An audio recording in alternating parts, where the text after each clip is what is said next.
एक वादा जो मैंने किया था आज पूरा करने जा रहा हूँ। फ्रेंच रेवोल्यूशन के इस चौथे एपिसोड में मैं आपको बताऊंगा कि कैसे पीठ की आग क्रांति के शोलों में तब्दील होती है। इतना ही नहीं, किस तरह राजाशाही का तख्ता पलट होता है और लोकशाही फ्रांस के इतिहास की राजरानी बनती है। मैं हूँ शिवम टॉक्स में आपका स्वागत करता हूँ। कहते हैं हर कामयाब मर्द के पीछे एक औरत का हाथ होता है, लेकिन लुई द 16 एक ऐसा बदकिस्मत बादशाह है कि जिसकी तबाही के पीछे अपनी गलतियां के अलावा एक औरत की नाकामी या यूं कह लीजिए बदनामी का ज्यादा असर था। 1775 में जब लुई द 16 और मैरी एंटोनेट फ्रांस के सिंहासन पर बैठे, तब प्रजा को लगा कि अच्छे दिन आने वाली है। लेकिन अफसोस ऐसा कुछ न हुआ। उल्टा लुई द 16 अपनी जिम्मेवारियों को बोझ समझ बैठा। जब उसने पहली बार ताज पहना तो कहा कि इससे मुझे तकलीफ होती है। अब ऐसा राजा प्रजा की ढेर सारी अपेक्षाओं पर कैसे खरा उतरता।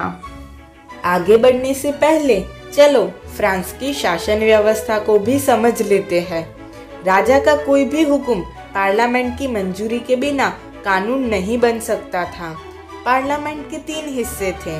पहले हिस्से में धार्मिक लोग यानी पादरी शामिल थे, दूसरे हिस्से में राजा के दरबारी और तीसरे हिस्से में प्रजा के प्रतिनिधियों को चुना जाता था। पार्लियामेंट के इस तीसरे हिस्से को थर्ड स्टेट कहते थे, लेकिन सितम ये था कि पादरी और दरबारी जो फ्रांस की आबादी का सिर्फ 3% थे, इन्हें पार्लियामेंट में ज्यादा प्रतिनिधित्व हासिल था, जबकि बाकी 97% लोग यानी अवाम का प्रतिनिधित्व बहुत कम था। नतीजा यह हुआ कि पादरी और दरबारियों ने राजा से मिलकर पार्लियामेंट को रबर स्टैंप बना दिया।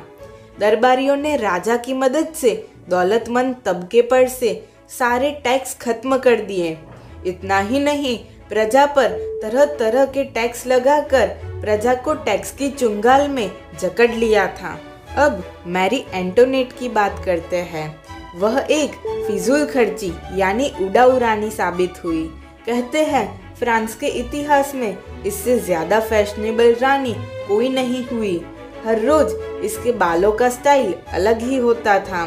दिन में कई बार कपड़े भी बदलती रहती थी। जवेरात पर पैसा पानी की तरह बहाया करती थी, तो जुए की भी इतनी ही शौकीन थी। इस तरह हम कह सकते हैं कि एक स्त्री राजा की राह में रुकावट बनी। इतना ही नहीं, उनको ले डूबी। प्रजा पहले से ही रानी से नफरत करती थी क्योंकि वो ऑस्ट्रिया की रहने वाली थी, और आगे हमने देखा कि ऑस्ट्रिया की वजह से ही फ्रांस की 7 इयर्स वॉर में हार हुई थी। ये तो ठीक है, लेकिन मैरी एंटोनेट पर सबसे बड़ा इल्जाम क्या था आप जानते हैं? यह ये था कि शादी के 7 साल बाद भी वो बेऔलाद थी, और 18वीं सदी के फ्रांस में बेऔलादी सिर्फ स्त्री का जुर्म समझा जाता था। मैरी एंटोनेट ही नहीं, लुई द 16 भी धीरे धीरे प्रजा की नफरत का शिकार हो रहा था। ऐसे में एक चीज सब पर भारी पड़ी, वो थी रोटी। मार्केट से रोटी ऐसे गायब हुई कि पैसे खर्च करने के बावजूद भी किसी को नहीं मिलती थी। लोग एक रोटी खरीदने के लिए सारा दिन कतारों में खड़े रहते थे। नहीं मिलने पर आपस में जानवरों की तरह लड़ रहे थे, बेकरियों पर धावा बोल रहे थे, लूट रहे थे। रोटी की तलाश ने आखिर प्रजा को क्रांति के लिए मजबूर कर दिया। ऐसे में एक जुमला जो मैरी एंटोनेट की तरफ से मशहूर हुआ, यह ये कि लोगों को रोटी नहीं मिलती तो वो केक खाएं। अवाम पर किए गए इस खतरनाक तंज ने प्रजा को इस कदर भड़काया कि पेट की आग इंतकाम के शोलों में बदल गई। इस तरह पेट की भूख से जन्म लेने वाले इस इनकलाब को किसी ने सबसे ज्यादा हवा दी तो वो थे रूसो। साल 1762 में रूसो ने अपनी युगांतकारी रचना द सोशियल कॉन्ट्रैक्ट यानी सामाजिक समझौता में कहा कि राजा का पद कोई दैवीय वस्तु नहीं है। यदि शासक अपने अधिकारों का दुरुपयोग करता है तो जनता को अधिकार है कि वह राजा के विरुद्ध विद्रोह करे। रूसो ने मानव अधिकारों की घोषणा की, स्वतंत्रता और समानता को मनुष्य का जन्मसिद्ध अधिकार बताया। इससे फ्रांसीसी प्रजा जो हालात से समझौता करके और अपनी तकलीफ को तकदीर का लिखा समझकर कबूल कर चुकी थी, एकदम पुरजोश हो गई, क्योंकि प्रजा को मालूम हो गया था कि वो अपनी तकदीर खुद लिख सकते हैं। नौकर से मालिक बनने का एहसास इनके लिए नया भी था और बहुत ताकतवर भी। भूख से मुरझाए हुए चेहरों पर रौनकें आ गई और प्रजा इनकलाब की ओर बढ़ने लगी। भूख और जुर्म के सताए लोग आखिर अमीर तबके के खिलाफ उठ खड़े हुए।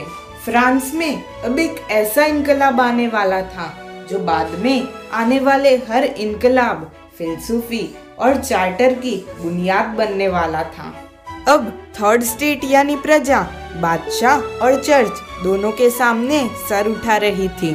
कुछ ही वक्त में हुकूमत और अवाम के बीच खुली जंग शुरू हो गई। पेरिस में अब कोई भी सलामत नहीं था। चारों तरफ अराजकता का माहौल था। कोई किसी पर भी भरोसा नहीं कर रहा था। सब एक दूसरे को लूटने या मारने पर उतारू थे।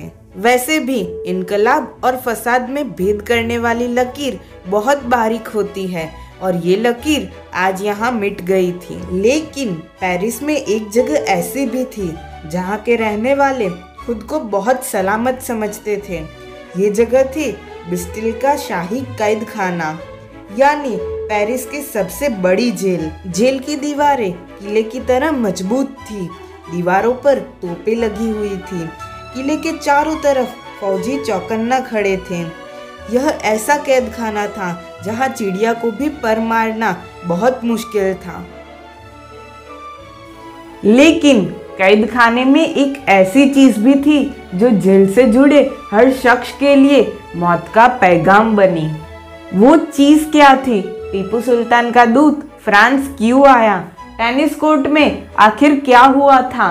ये सब दिलचस्प बातें मैं बताऊंगा, लेकिन फ्रेंच रेवोल्यूशन के आखिरी एपिसोड में। तब तक के लिए गुड बाय।